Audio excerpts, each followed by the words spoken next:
Selamat pagi Bapak Ibu Saudara-saudari Jemaat GKI Salatiga. Kita bertemu lagi dalam sapaan dan renungan pagi GKI Salatiga Senin 19 Juni 2023 bersama saya Irene Atariani. Bapak Ibu yang terkasih, sebelum kita masuk dalam renungan pagi, mari sama-sama kita berdoa. Selamat pagi ya Allah kami yang berlimpah akan kasih. Kami bersyukur untuk anugerah kehidupan yang telah Engkau berikan kepada kami. Dan biarlah kami terus memuji, memuliakan Engkau sepanjang hari yang telah Engkau berikan kepada kami ini. Untuk memulai hari kami akan membaca serta merenungkan firman-Mu. Tolonglah kami, sehingga apa yang kami renungkan, semuanya seturut dengan apa yang Engkau kehendaki. Dalam nama Tuhan Yesus, kami bersyukur dan memohon. Amin. Bapak, Ibu, Saudara-saudari yang terkasih, bacaan kita pada pagi ini terambil dalam kitab Yeremia 18, ayatnya yang ketiga sampai dengan 6. Lalu pergilah aku ke rumah tukang periuk, dan kebetulan ia sedang bekerja dengan pelarikan. Apabila bejana yang sedang dibuatnya dari tanah liat di tangannya itu rusak, maka tukang periuk itu mengerjakannya kembali menjadi bejana lain menurut apa yang baik pada pemandangannya. Kemudian datanglah firman Tuhan kepadaku, bunyinya, masakan aku tidak dapat bertindak kepada kamu seperti tukang periuk ini, hai kaum Israel? Demikianlah firman Tuhan. Sungguh, seperti tanah liat di tangan tukang periuk, demikianlah kamu di tanganku, hai kaum Israel. Demikianlah firman Tuhan untuk kita pada pagi hari ini. Bapak, Ibu, Saudara-saudara yang dikasihi Tuhan, jika kita mengingat dalam Alkitab, ada beberapa tokoh yang cukup menarik kisahnya. Seperti ada Daud yang diurapi menjadi raja, tetapi juga memiliki kisah kelam, yaitu ketika dia diurapi menjadi raja, dia juga harus hidup dalam pengejaran Saul, raja sebelum dirinya.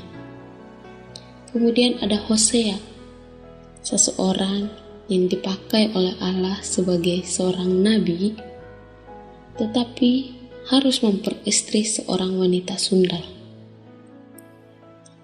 Ayub, seorang yang saleh, namun dia juga diuji dengan penderitaan berat yang dialaminya.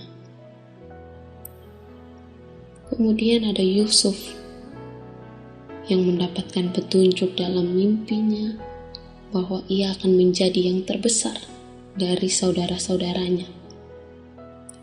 Namun, ia juga dijual sebagai budak oleh saudaranya. Bahkan ia merasakan bagaimana hidup di dalam penjara. Tokoh-tokoh tadi baik Daud, Hosea, Ayub, dan juga Yusuf, mereka adalah orang-orang yang diberkati oleh Tuhan. Namun, tidak berarti juga bahwa mereka terlepas sepenuhnya dari pergumulan hidup.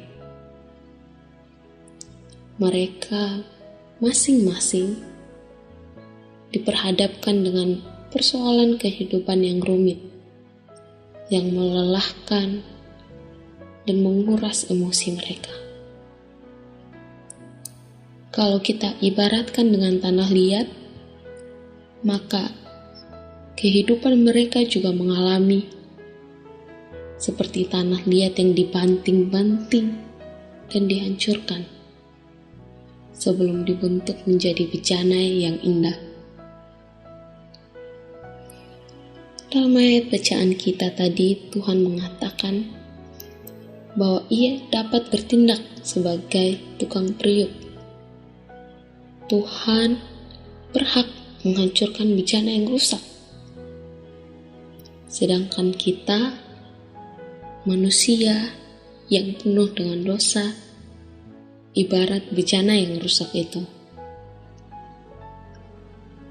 Allah memiliki kedaulatan secara utuh atas diri kita, ciptaannya.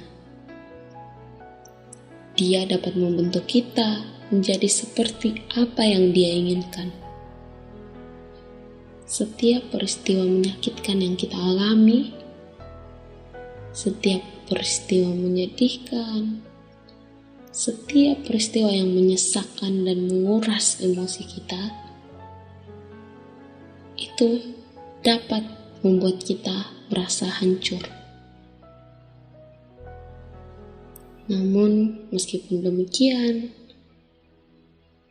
semuanya itu hanyalah sarana, hanyalah alat yang dipakai Tuhan untuk membentuk kita menjadi pribadi yang sesuai dengan apa yang Ia kehendaki.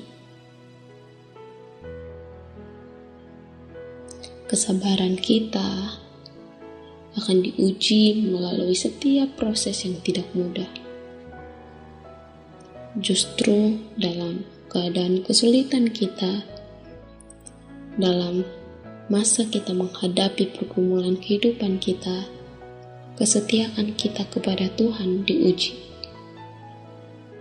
Pengenalan kita kepada Tuhan pun akan semakin dalam jika dalam menghadapi pergumulan itu kita tetap setia dengan Tuhan. Sebagai orang yang percaya, mari kita yakini bahwa sesulit apapun, Tuhan tidak pernah bermaksud menghancurkan kita, tetapi Ia sedang membentuk, Ia memperbaharui hidup kita menurut rancangannya. Demikianlah firman dan renungan yang dapat saya bagikan pagi ini.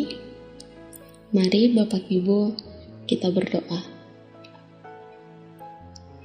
Ya Allah kami, Allah yang besar, Allah yang pengasih, Allah yang membentuk kami sesuai dengan apa yang Engkau kehendaki. Kami bersyukur untuk firman-Mu kepada kami di pagi ini.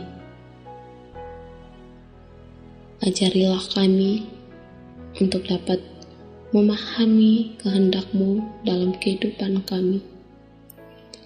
Ajar kami untuk tetap setia kepada Engkau, bahkan dalam saat-saat sulit yang kami hadapi, yang kami jalani. Kami tahu ketika kami hancur, ketika kami dibanting, Engkau ada bersama dengan kami. Kiranya kasih setia-Mu, kiranya penyertaan-Mu terus ada bersama kami. Dalam Kristus Yesus, Tuhan dan Juru Selamat kami berdoa. Amin. Demikian Bapak Ibu, saudara-saudari, sapaan dan renungan pagi kita pada saat ini. Selamat beraktivitas, tetap berserah kepada Allah, dan kiranya Allah memberkati kita. Semangat hari ini.